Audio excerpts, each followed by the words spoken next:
On January 28, 2022, a severely injured climber hangs from one of the most dangerous mountain faces on Earth. His partner is hundreds of meters above him, paralyzed, likely dying. An avalanche has destroyed their equipment. Their satellite phone is gone, and help is days away. The setting of this nightmare is a mountain feared by even the world's best climbers, Cerro Torre, a peak that pushes elite alpinists to their absolute limits. And for one of the most talented climbers of his generation, it would become his final challenge. At just 3,128 meters, Cerro Torre doesn't seem particularly impressive at first glance.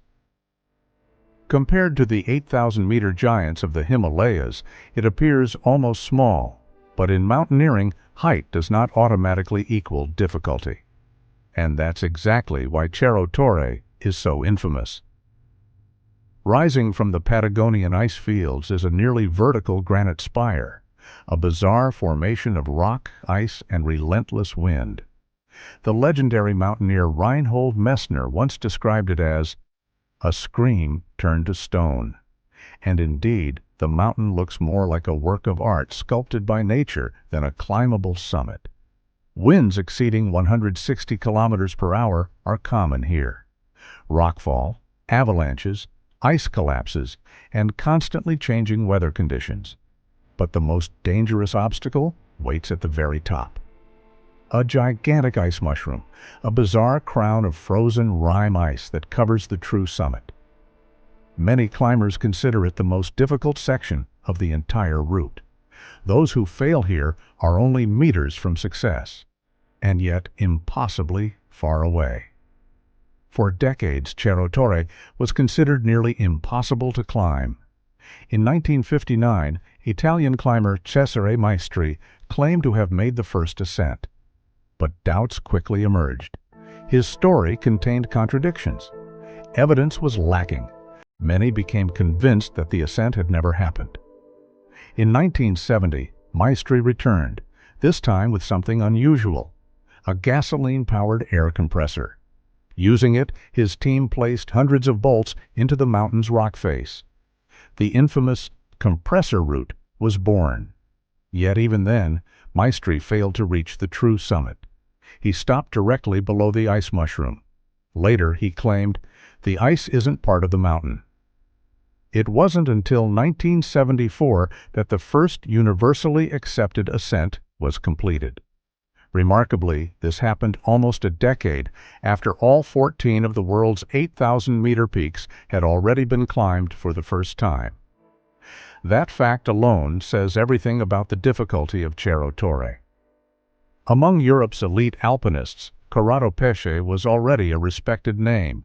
He was known for his exceptional strength, his technical mastery, and his humble personality. Over the years, he had completed some of the most demanding routes in the Alps and Patagonia. At 42 years old, he remained one of the strongest climbers in the world. In January 2022, he traveled to Patagonia alongside Argentine climber Thomas Aguiló. Their goal, a new route on Cerro Torre, a line no one had climbed before. On January 25th, two separate teams begin their climb. Alongside Pesce and Aguiló is a three-man Italian team. Each group follows a different route. Day after day, they fight their way higher. Thousands of meters of empty air below them. Ice, rock, and wind above. At night, they sleep in portaledges, small hanging platforms suspended directly from the vertical wall. While they sleep, only a few centimeters of fabric separate them from the abyss. Every movement must be perfect. Every mistake could be fatal. On January 27th, both teams finally meet on the mountain's north face. Ahead of them lies the final 300 meters, the most difficult section of the entire climb. Together, they continue upward. That afternoon, Corrado Pesce and Thomas Aguiló reach the summit. It is 5 p.m. Just 30 minutes later, the Italian trio arrives as well. Months of preparation, days of suffering, and now they stand atop one of the most difficult mountains on Earth. They congratulate one another, take photographs, enjoy the moment. None of them realize that the greatest danger still lies ahead. The two teams part ways. The Italians decide to spend the night on the summit. Pesce and Aguiló choose to descend immediately. To save weight, they had intentionally left their sleeping bags and bivouac gear lower on the mountain.